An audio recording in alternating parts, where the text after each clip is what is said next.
Welcome in, everybody. Thank you so much for joining us again. We're so excited to have you all here. We're going to hang out for just a moment while we let everyone join, and we will get started momentarily.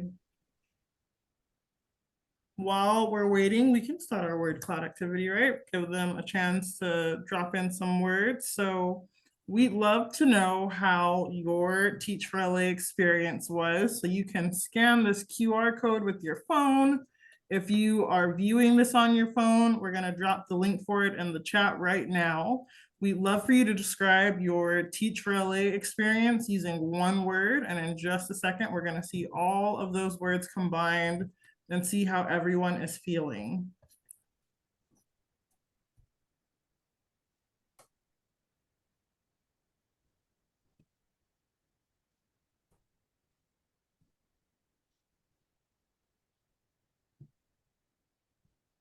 We are so excited to hear how your experience is.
Like community, inspired, engaging. Hello again, everyone. I realized my video was off and it would be helpful for you to see my face. My name is Nicole and I am the CCE Program Associate, and I am so glad that you are all here joining us once again as we close out the Teach for LA 2024 conference. I am going to go ahead and pass it to my director, Yvonne Rebus, for a quick thank you. Really quick audience agreements. You guys know the rules. We just ask that you don't interrupt when one of the speakers are speaking, that we encourage you to be interactive in the chat during the presentations. And of course, once you're joining, to please mute yourself or throughout the next hour and a half to please mute yourself so that you don't interrupt whoever's speaking. Thank you, Nicole. The word cloud was so much fun. I was really getting into the music and looking at the words. It's lovely. So as the 2024 Teach for LA is coming to a close, we would like to thank everyone for making the conference a big success. For the participants, your enthusiasm and love of learning are the driving forces for the conference longevity. To the session presenters, thank you for sharing your knowledge, experience, and passion, and all the work you put into your presentations. Lastly, a special thank you to the keynote speakers, Casey Cooney, who spoke in the opening session, and Kimberly White-Smith, who will be speaking shortly. Their presence inspire us while elevating the need for equity, justice, and love-oriented teaching. No matter where you are in the teaching journey, we hope you are inspired to be the change you want to see in the world. Please enjoy the closing session and join us for more excitement, prizes, and inspiration until the end. Leah, what do you have in store for us? Thank you, Yvonne. Hello, everyone. I'm Leah Martinez, Rio Hondo College. I just want to remind you that we are going to have an opportunity drawing after the keynote. So, don't leave after the keynote because we have prizes, a lot of prizes for you. So make sure you watch out for this QR code and you scan it and enter your name for the opportunity drawing.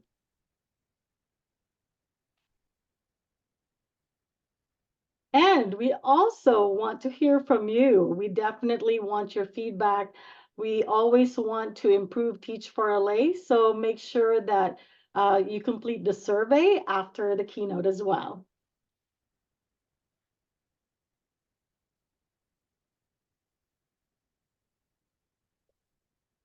Well, we're a few minutes early, and I didn't know if we want to show that word cloud again, or if Kimberly White-Smith, if you're ready to start, I can give you the introduction and pass it on to you. All right, well, I got the thumbs up from her. So my name is Ruth Ellis. I want to welcome everyone to the closing program tonight. And as our colleagues here said, we're just so grateful for our presenters and our attendees and all of the learning and connection and community that's been happening here today and yesterday. So with that, I would like to welcome our closing keynote speaker, Dr. Kimberly White-Smith. She is the Dean of the School of Leadership and Education Science at the University of San Diego, and she is renowned for her extensive experience in the education sector. With over 25 years devoted to championing educator preparation, her distinguished career is a testament to her leadership and academic settings and her significant contributions to nonprofit organizations. Her roots as a former public school teacher in South Los Angeles profoundly influenced her approach to education and academic justice. Dr. White-Smith's work with civil rights activist Bob Moses and engagement in various university community partnerships underscore her commitment to accessibility and quality education for all. And I would like to welcome Dr. Kimberly White-Smith, and we will hand it over to you. Welcome. Thank you so much, Ruth, for inviting me. And hello, everyone. Good evening. If I might, I will share my screen so you can see my presentation, if that's okay. You can give me a thumbs up if you're able to see it. All right, fantastic. Well, you already know a little bit about me. And the title of my talk, because I've been thinking about this ever since Ruth invited me to come and to give the keynote to you all. And for me, the idea of equity in education is about lifting every voice. And the Black National Anthem is a song that I had not heard until I was in college, and I was a minor in African American studies. And at that time, I thought to myself, how did I become an adult and never knew this aspect of my own history? How could I have been better served as a young Black girl growing up in South Central Los Angeles if I knew more about the history of my community?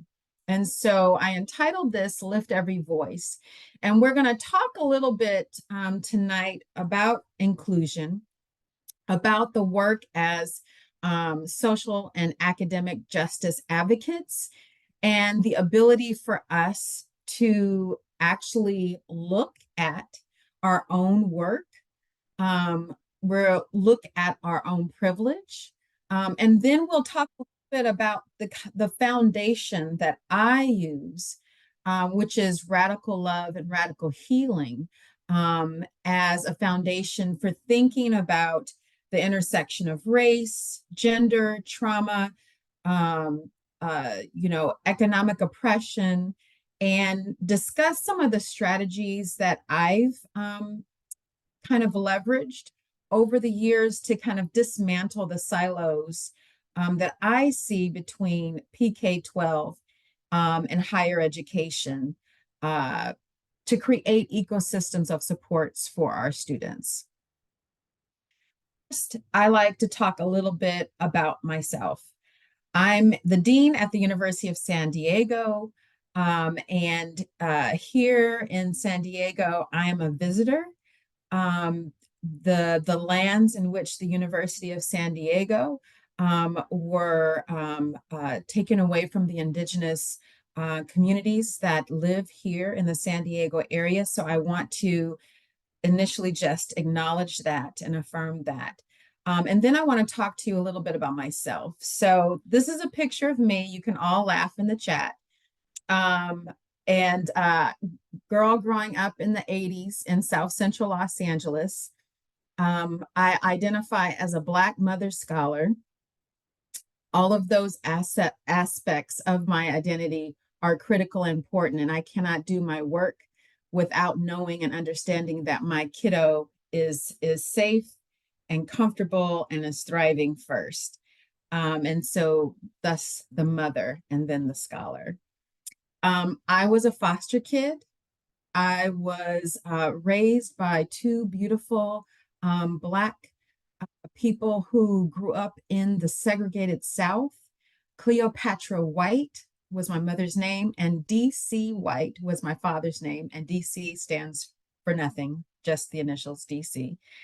And D.C. was a baggage handler at Greyhound Bus, and my mom was a soul food chef in East Los Angeles. And they got to LA through the Great Migration of African American community from the South to Chicago and then into Los Angeles. And they were in their 50s and decided that they have raised their kids, raised their grandchildren, and wanted an opportunity to give back to the community. And so they did that by becoming foster parents. I was their first foster kid. They had me from a week old, and I feel blessed that they were the only foster home that I lived in. I have a brother who's not biologically related to me, named Prince, who I grew up with. And really, he is the genesis of the work that I'm doing right now in academic and social justice. My mother was an example of what it meant to stand in the cut and to advocate for her kids. My brother was labeled uneducable. And it's interesting, right? Uneducable, everybody learns. This was the label that was presented to him. Being an African-American young man, he was 6 years old at the time that he received the label. And he was then confined to classrooms that only taught life skills classes. And so my mom was really frustrated by this because she could see in the house that even though he was not verbal, that there was intelligence acting in there. There was genius acting in there. And it wasn't being recognized by the system, by the social workers, or by the school system at the time. So she pulled us out of public school and put her pennies together and paid for us to go to a Catholic parochial school. And there she did not discuss the label that was given to him. Our 1st through 8th grade experiences, this was really fundamental for me because we were in a Catholic school that was predominantly Black and Latinx. So Black and brown kids, and we were taught by beautiful brown teachers. Our nuns were from Hawaii. And so my schooling experiences between 1st and 8th grade were being in a predominantly minoritized environment with teachers that looked a lot like us. And they engaged in pedagogical practices that included song, that included dancing, that included being in community with each other. Yes, there was some lining up in rows, and yes, there was some putting your hands on the desk, but that was not most of the time. The majority of the time, we learned in community with one another. And I remember graduating from 8th grade feeling smart, feeling that I could do anything. I then transitioned to a high school that was a predominantly white high school. There were no teachers of color in my whole entire school. And only about 5 or 6 Black kids in my class. And we all rode in on the same bus that we called the Black bus. Into the South Bay, where I was in Los Angeles. And so I had a very different experience there. I had an experience where I had an advisor that refused to put me in AP courses, even though I was receiving A's in most of my classes, who refused to put me in honors courses, which meant that I could not access the curriculum that would allow me to go to college. She also told me that people like me did not go to college and refused to help me fill out my application forms for college. And this is important because my parents, as I mentioned, grew up in the South. They grew up in segregated classrooms, and they were, my mom was a business owner and my dad was a baggage handler at Greyhound. They were not college graduates. They also, by this time, passed. And so I was orphaned and I was emancipated from the system. So I was living on my own. My brother and I lived together. And we continued in that manner until we both graduated high school. And so I did not have parental supervision. I did not have a roadmap for how to navigate the schooling system and advocate for myself, even though I was definitely at that time college material. It took another student from another school who actually lived in my neighborhood, who went to a predominantly Black, all girls Catholic school, who had predominantly nuns of color, to come to me and train me to fill out my application for college. And fortunately, my straight A's were enough to get me into the University of California at Berkeley. So I'm also a UC Berkeley graduate. And at Berkeley, I was raised to be an activist, a fighter, and survivor. And it was there at Berkeley that I took on African American studies as my minor and began to learn the deep history of activism in my community. And I also began to learn the mechanism and the levers that I needed to understand that would serve me as an educator later on in life. I want to talk a little bit about how I, as a social justice advocate and academic justice advocate and leader, really critically look at the work in which I'm inhabiting, right? We talk a lot about diversity, equity, and inclusion. We see the ways in which our own language is being adapted and misused across the country. I want to examine that a little bit. So privilege, I think, is a word that we've heard a lot. It refers to the right, to a special right, an advantage, or an immunity granted, or available only to particular persons or groups of people. I think we're pretty familiar with that particular term.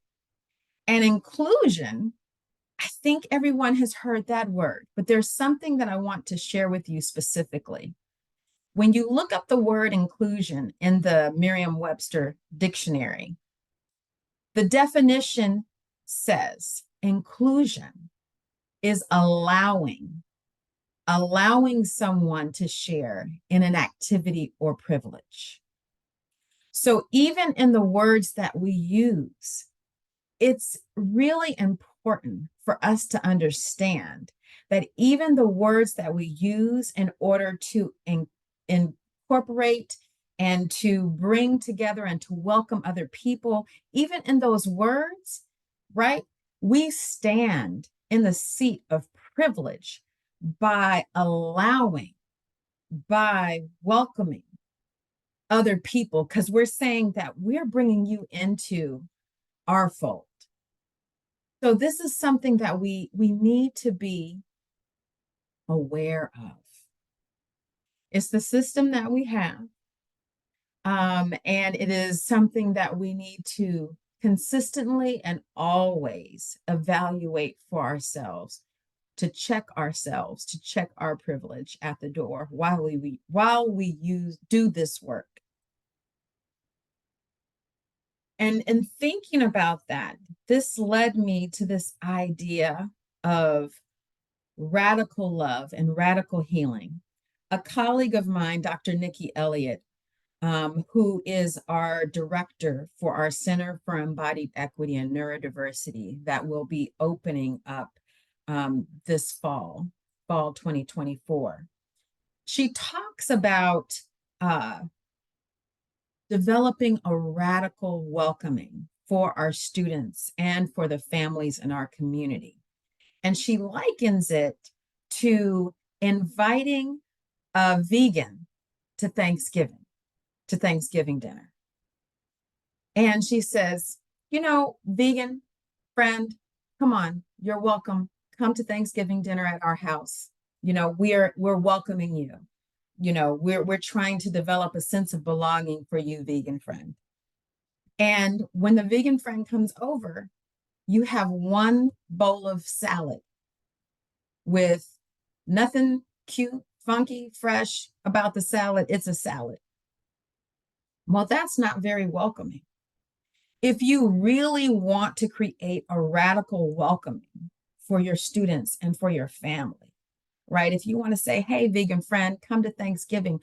I've looked up these recipes that I think you'll love.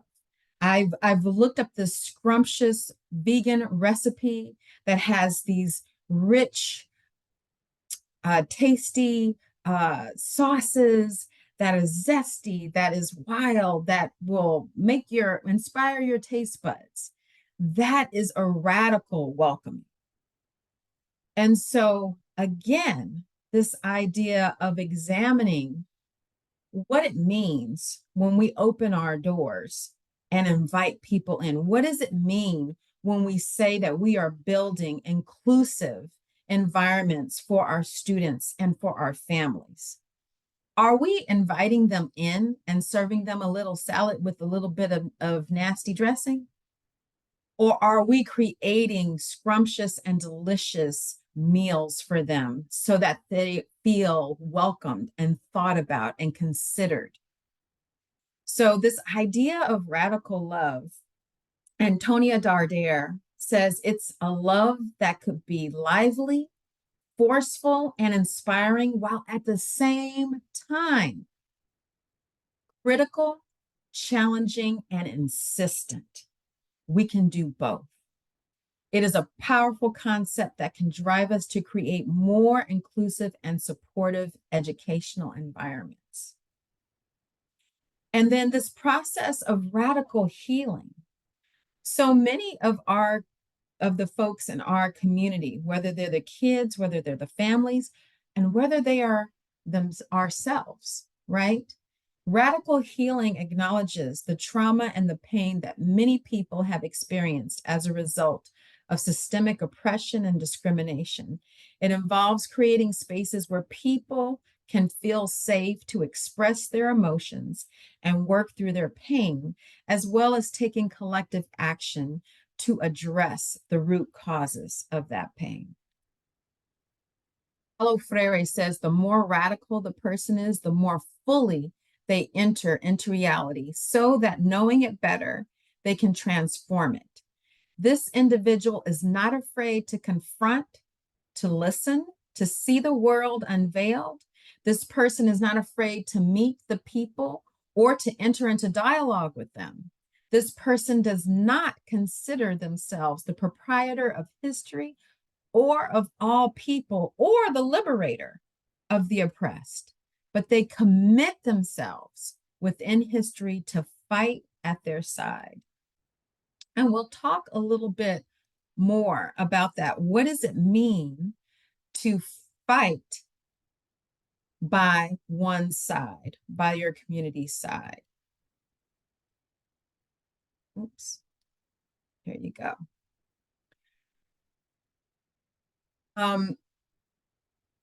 This brings me to this idea that we have been working on at SOLS, our School for Leadership and Education Sciences.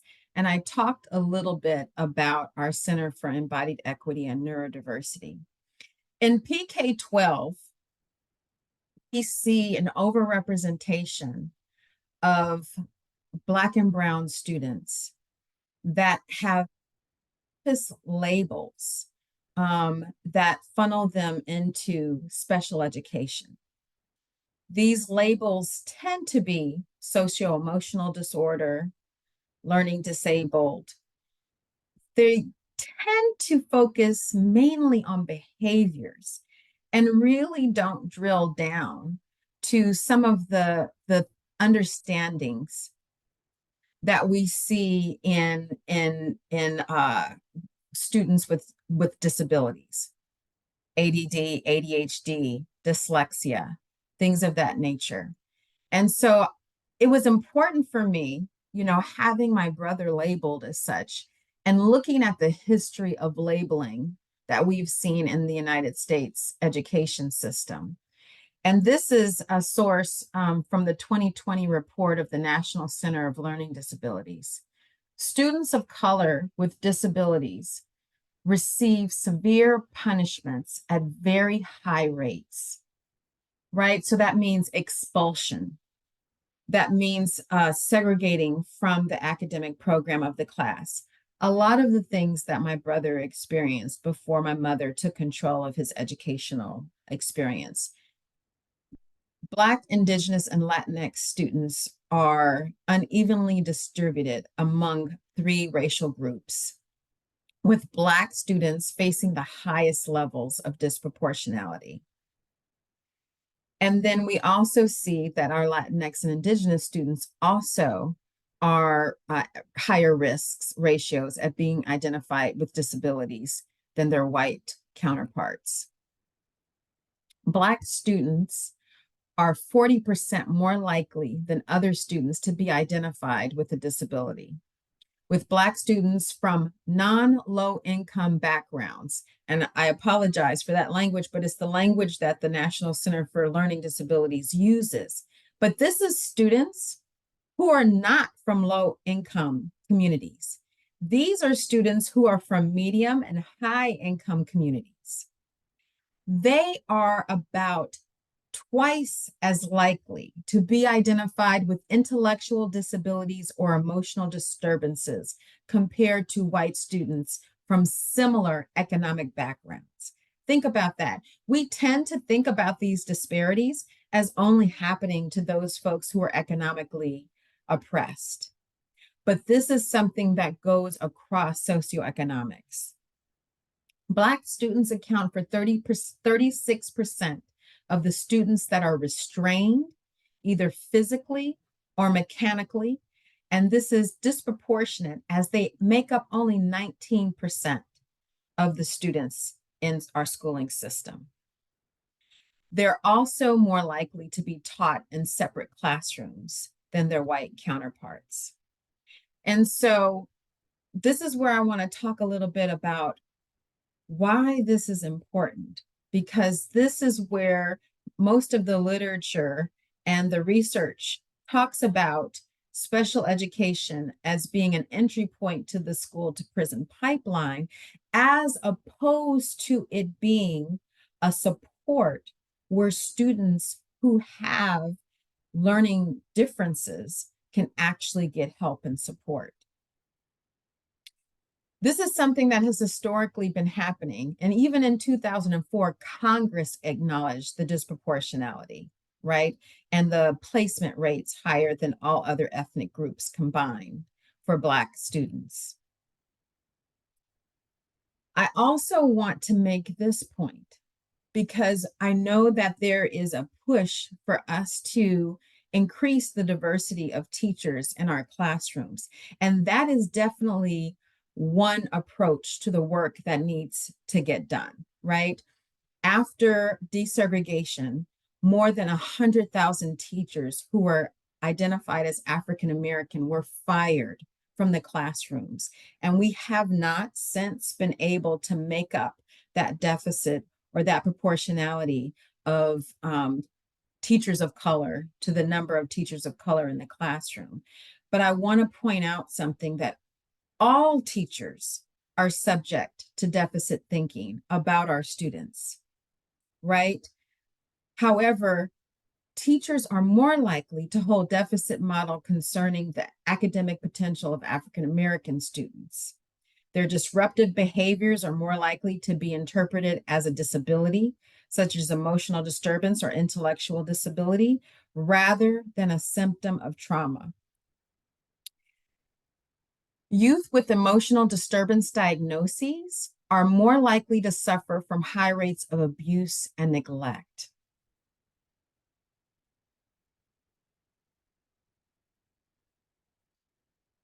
And this is something that I want to then transition over to. Let's think about trauma. The Adverse Childhood Experiences, ACEs, testing is a landmark research study conducted by Kaiser Permanente. And they have developed this test. You all may have seen it. Some of you may have taken it. But when children are exposed to adverse childhood experiences, their brains may become flooded with stress hormones. This puts their nervous system in a constant state of fight, flight, or freeze. This impacts their ability to be successful in our classrooms. And we don't have a method to acknowledge it or to do the work to think more about it. So when you think about toxic stress or trauma, right, that means that these kids have trouble focusing on schoolwork, regulating behavior, moving learning from short-term to long-term memory, engaging in creative thinking, expressing empathy, or building relationships. Students with at least 3 ACEs are 3 times as likely to experience academic failure, 6 times as likely to have behavioral problems, and 5 times as likely to have attendance problems. The research we have confirms that the vast majority of students with a special education diagnosis of emotional disturbance also have rates of exposure to trauma. And we propose increasing the use of practices that are shown to reverse the impact of trauma for the student population. So now I'm going to talk a little bit about neurodiversity. Neurodiversity is a popular term that we hear coming up. We know that the state of California just recently recognized dyslexia in 2018. It's interesting. I know my bio said that I've been in the education field for 25 years. Actually, 2024, it marks my 30th year in education. 1994 was the first year that I became a classroom teacher in Teaneck, New Jersey. And so I have been in education a very long time. And this idea of neurodiversity has grown from the autism community, right? And thinking differently about the way that children and adults with non-visible disabilities are treated in schools and in workplace, right? But I want to talk a little bit about the intersectionality of race, gender, trauma, and socioeconomic oppression as important considerations in PK-12. When we think about trauma, it's the new label. It's the new uneducable. We pass out the label in schools as if it were candy.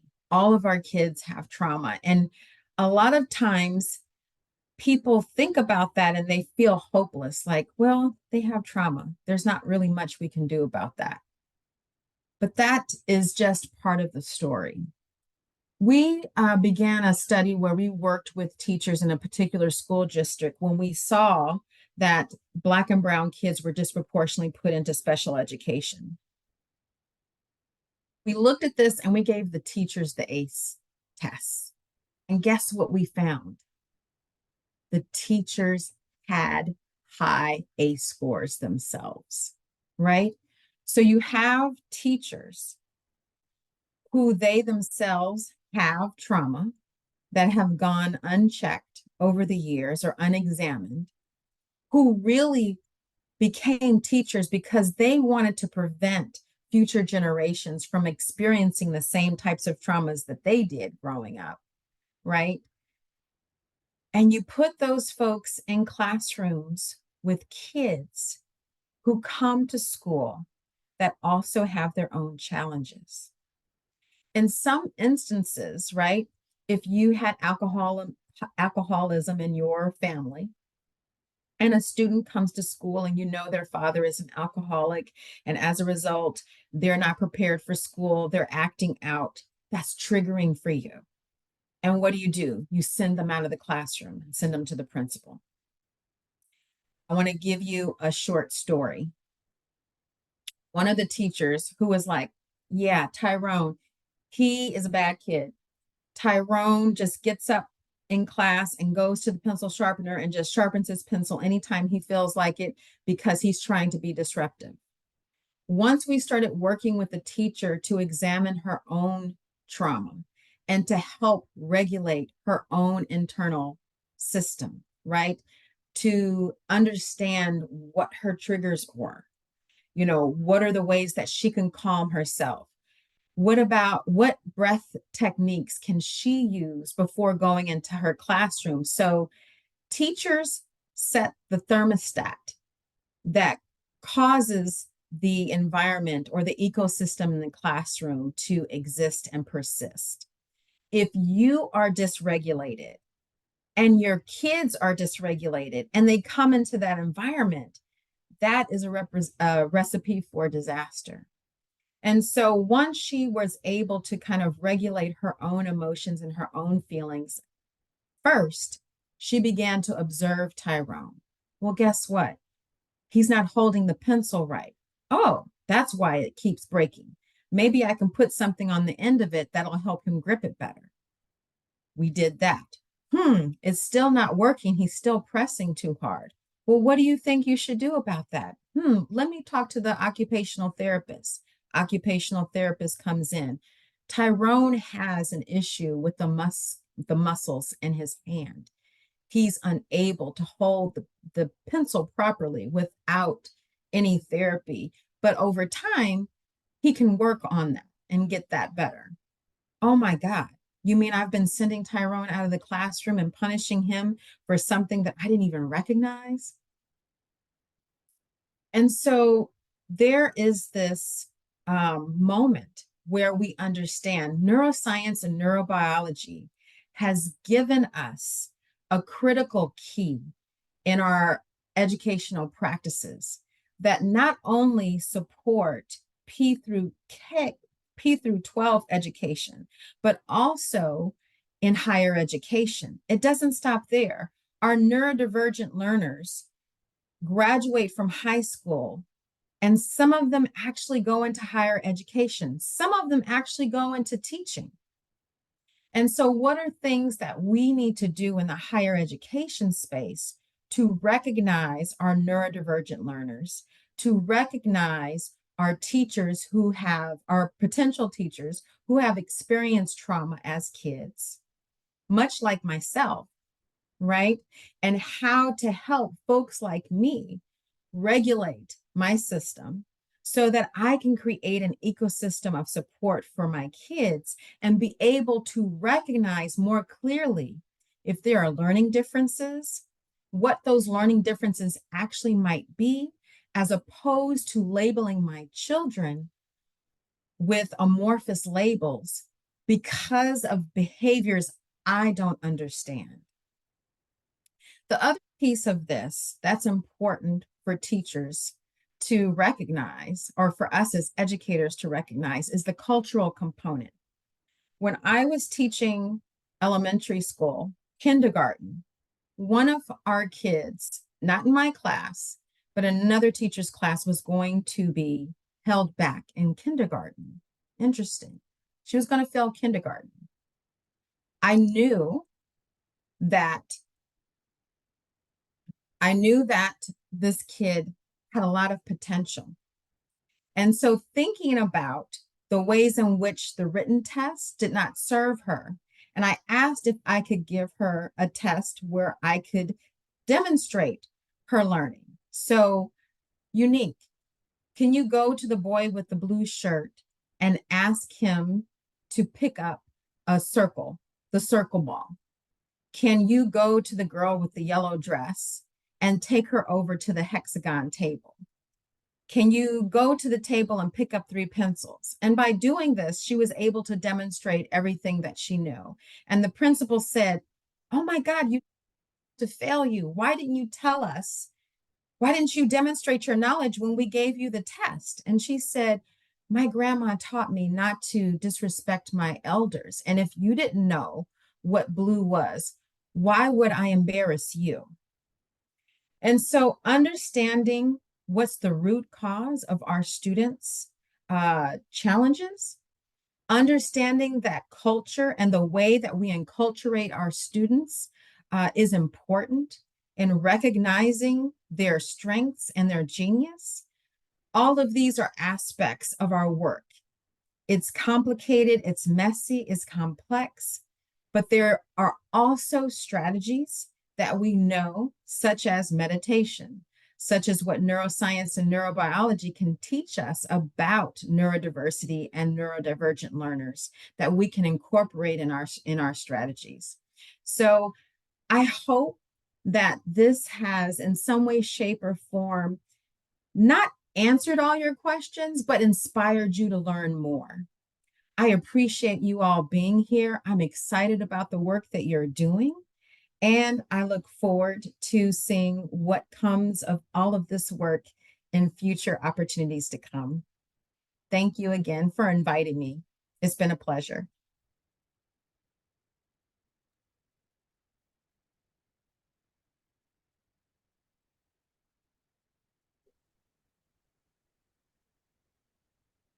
Thank you so much, Kimberly.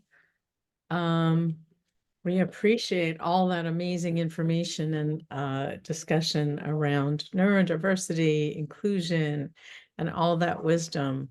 Thank you so much. If you feel like sharing any thoughts in the chat, feel free to do so. I did drop Dr. White's information in the chat about how you can learn more about the work. I'll do it again. And we are going to move on to our next activity, which is raffle time. And you're welcome to stay, Kimberly, if you'd like, and put your name in. And we're, without further ado, we got some swag, which is the funnest part for me. I love everything, but I just love giving away all this wonderful swag to all of our attendees. Of course, that's a lot of those swags is because of Ruth. So thank you, Ruth. I call her our swag queen. All right. Nicole, I think it's time for our raffle. Yes, sorry, technology, but third time's the charm. I'm hoping Yes. you can all see me now. All right, so we're gonna go back to the slide really quick to give everyone one more chance to drop their name in the bucket for the raffle drawing. It is currently 6:33. At 6:35, I am going to close the raffle and start downloading names. So we're gonna drop the link in the chat. We're going to show the QR code, get your names in, and at 6:35, we are going to get started.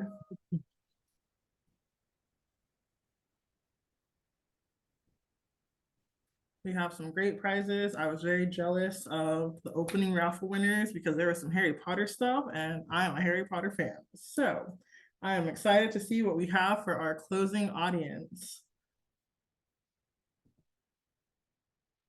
While you are scanning that code, you want to hold your phone up and scan that and enter your name in that form. And you're going to, or if you're not on a phone, you can't do that, that it's in the chat. While you're doing that, I want to mention to you, if you become a winner or when you become a winner, I will be sending you in the chat a link to a form that we need you to fill out so that we can then go ahead and send you, get the information we need to send you your prize. So it's a very simple form, and you will get a direct message from me in the chat with that link. And all you have to do is open that link and fill it out, and you will receive your prize in the next few weeks. Vanessa, I see your name in the chat. I want to make sure you have a chance to complete the form. We need to get your name and your email so that we know we can reach out to you. Yes, and give us a thumbs up once you're done entering your name. You could just do it on your screen or in the chat.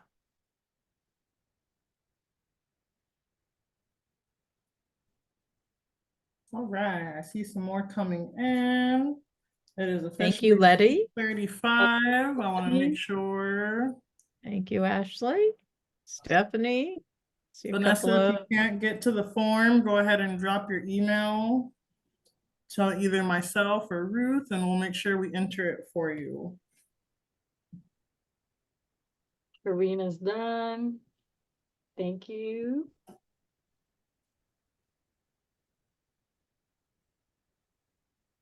All right, going Angelina, once, thank you. going twice. All right, I am downloading names.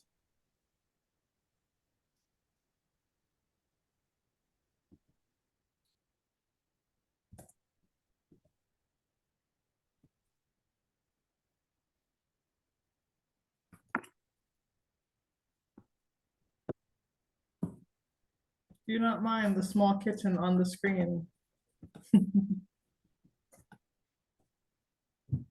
All right, Leah, the names are coming your way.